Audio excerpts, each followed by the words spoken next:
Welcome to episode 85, Simplifying with Decision Filters. Hey, y'all. The leaves are starting to fall, but it's been 95 degrees all week. Personally, I consider it summer through the end of September. I think the temperature dictates the seasons more and more these days rather than the calendar. My three children are all back at school. Each has a different schedule and a different location. It's a delight. In all seriousness, because they are teenagers, I hand off responsibility around many things, planning and preparation activities to them. I'm steadily letting go of control of the details. It feels good to trust them to navigate their days and experience the consequences of any small errors. I'm glad to have more space in my days to think about my business and my clients. One of a Pleasant Solutions' core values is simplicity of time, space, and being. So this fall, I plan to review what I'm offering and how I'm operating on a day-to-day basis, then simplify even further. It's a form of editing. Just like you'd edit your closet, I'll be editing my business. My listeners and clients crave simplicity. So that's what I'm aiming to deliver. Which brings us to today's topic of decision filters.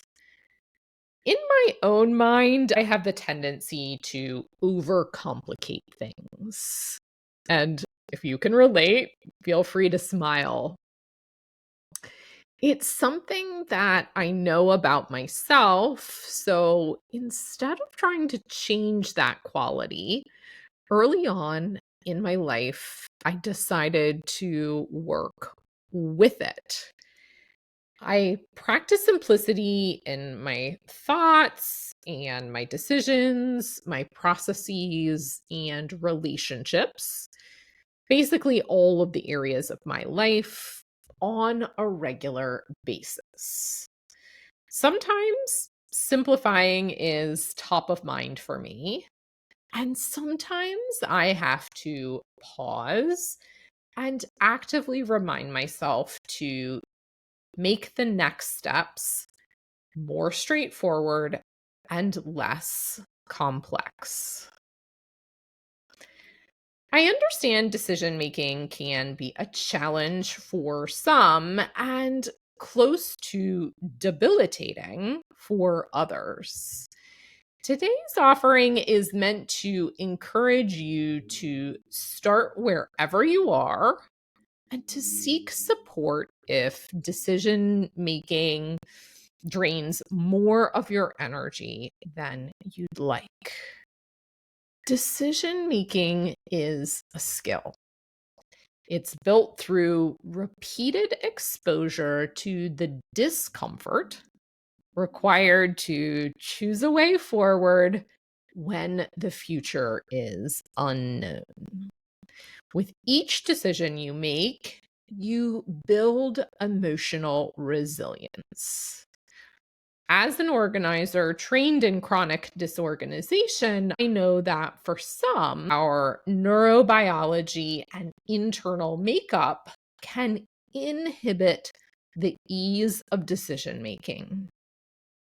Please know that you're not alone, and both trained coaches or mental health professionals can help you get unstuck. It's work that I love to do. So, in today's episode, I'll share what a decision filter is and how I use them to clarify my purpose, my next steps, and or my space. I'll offer a few questions I find myself regularly asking.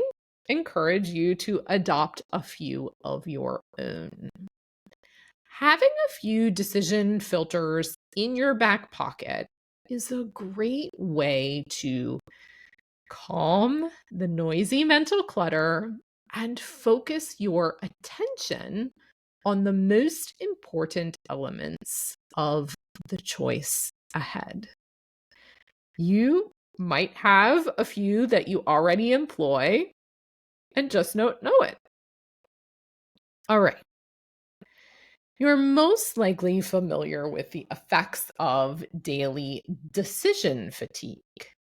Decision fatigue sets in when you're fatigued, at capacity, or routinely the default decision maker in your home or workplace. It's when your brain feels muddled or mushy. It's when you're circling around a choice rather than seeing a relatively clear path forward. To be clear, decision fatigue is totally normal. From the moment you wake, you're tasked with making thousands upon thousands of tiny decisions. What to wear, what to eat, what time to leave, whether the battle with your kids or your housemates is worth today's energy, whether to take a mini break before your next call. Decision fatigue is buddies with overwhelm, and together they feed on the friction of your days. A decision filter is like a fine mesh strainer. It's a tool. Think about making a pot of tea. A strainer is needed to separate the tea leaves from the. In your brain, a decision filter operates similarly. It strains out the best idea or most practical or strategic way forward from all the other average choices.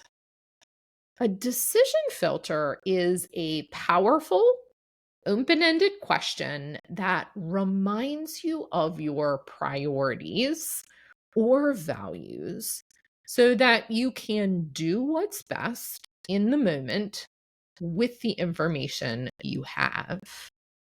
It's a way of practicing the fact that you're more organized than you think.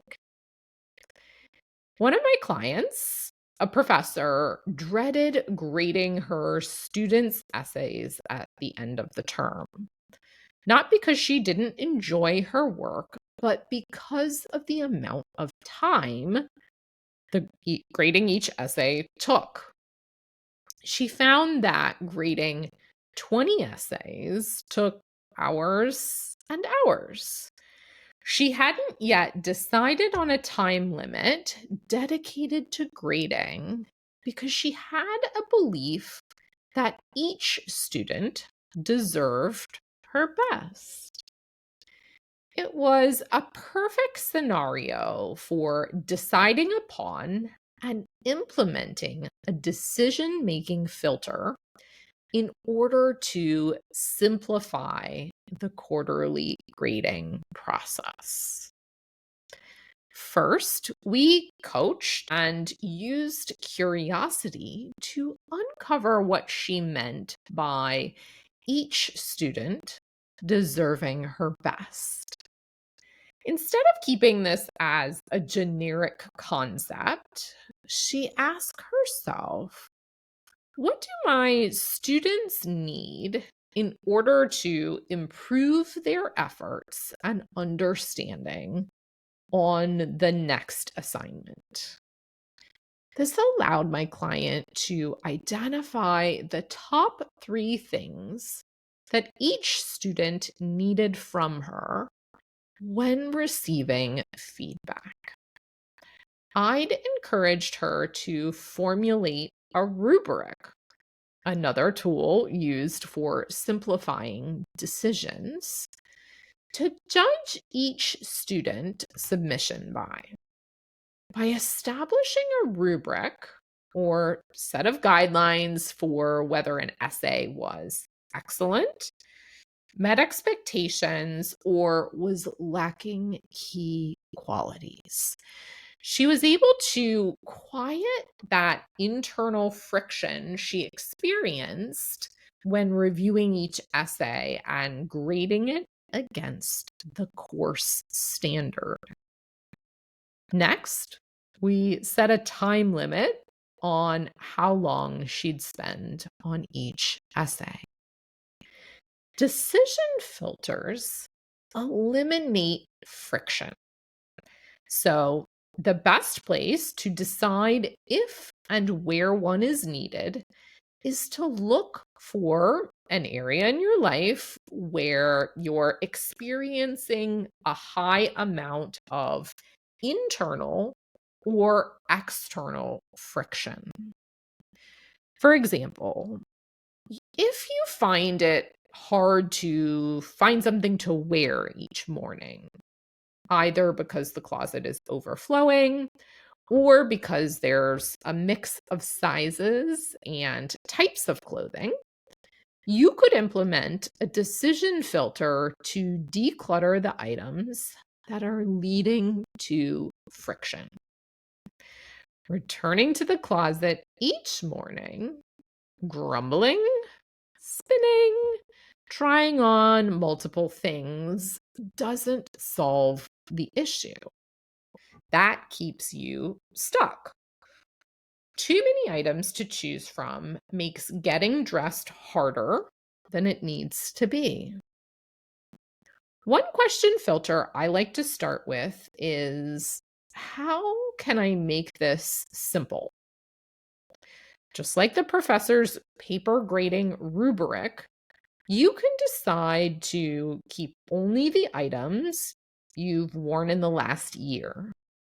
You can decide that anything you pull off the closet rack must be tried on and looked at in the mirror. If your heart doesn't sing or smile for whatever reason, when you look in the mirror, the item needs to go. No excuses or sentimental reasons.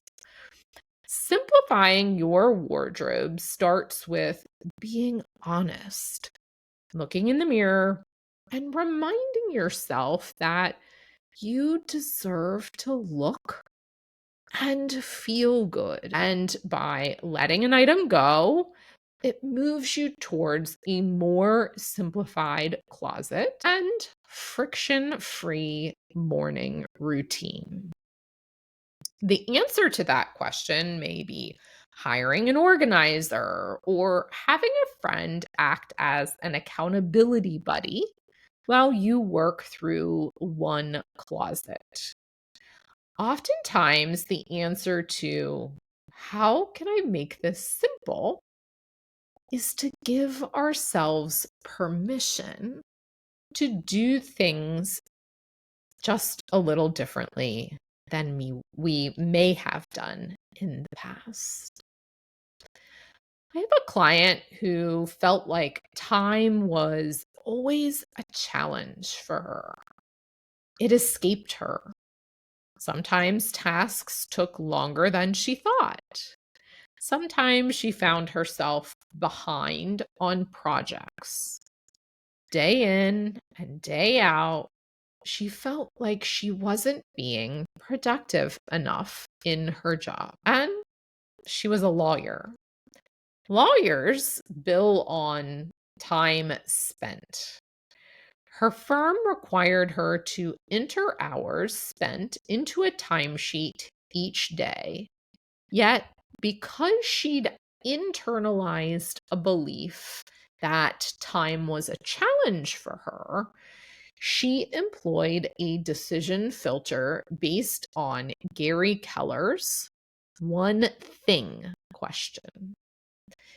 In short, Keller suggests you, quote, find a leading domino and whack at it until it falls. His question helps you both identify the source of the friction and actively eliminate it by clarifying your top priority. He encourages you to ask yourself, what's the one thing you can do that by doing it, everything else would be easier or unnecessary? For this client, capturing hourly data about how she was spending her time was the proof she needed to chip away at the belief that time was a challenge. She got a notebook. She defined her working hours. She set alarms on the hour for those working hours. She committed to stopping each hour to quickly reflect on that past hour. It was hard at first. The alarms would ding, she'd be irritated, and sometimes she'd record her time, and sometimes she wouldn't. Yet she discovered that reporting her billing was much easier when she had a record of what she'd been up to that day. Instead of wondering or ruminating, the data was there. And it proved that time wasn't a challenge if she diligently tracked it in her favor. So, to recap, you can ask yourself, how can I make this simple? You can also ask, what's the one thing I can do? It takes you out of the land of overwhelm and decision fatigue and brings the task back into focus. Instead of an all or nothing or a million and one answers, decision filters help your brain key into the essential next step. If you're a regular listener to this podcast, the final decision filter I will offer will sound familiar. I use it multiple times a day. It's the question, what do I want? It's one that can feel a little awkward at first, but trust me, the more you practice, the easier your answer will be. It's a decision filter that allows you to get curious about your inner desires and find alignment in your whole being, not just with your head. The last client example I'll share was looking for better boundaries with her in laws. They were generally disagreeable and difficult to be around for long periods of time. After exploring the dynamics of their relationship, my client began to understand that not only were her in laws not going to change, but that she'd been giving them power over her emotional experience by expecting them to behave differently. By thinking deeply about what she wanted, She was able to break away from the common belief that having connection with her in laws was important. What she wanted was for the extended family to get together, but to do so on her terms. This allowed her to limit the number of days a visit consisted of, to allow her in laws to spoil her children, but not stick around every moment to witness it. She gave herself permission to go to the gym and see friends rather than perform the stereotypical and ultimately unhelpful role of a good daughter in law.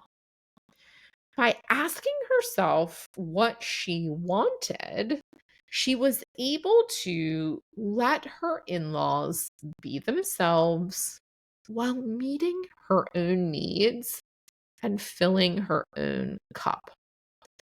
In turn, when everyone was together, she could be much more civil and present, things that were important to her. Before I sat down to outline today's episode, I employed two of these decision filters myself. First, I asked myself, what's the one thing I want to complete today in order to be successful? The answer was going for a long run. Then I asked myself, what do I want when it came to attending my son's soccer game this afternoon? Yes, I wanted to attend. Yet I knew that completing this episode was the area of friction that would keep me from being present and enjoying his game. This podcast episode was the priority, and if I completed my work, I'd absolutely attend. Decision filters help you move through the noise of your day. If you're willing to be honest with yourself when you're answering. So, in conclusion, get curious about your biggest area of friction right now. Ask yourself a few open-ended questions to explore how to simplify that monster of a task, project, or life transition. Promise yourself that you'll be kind to yourself no matter what you decide.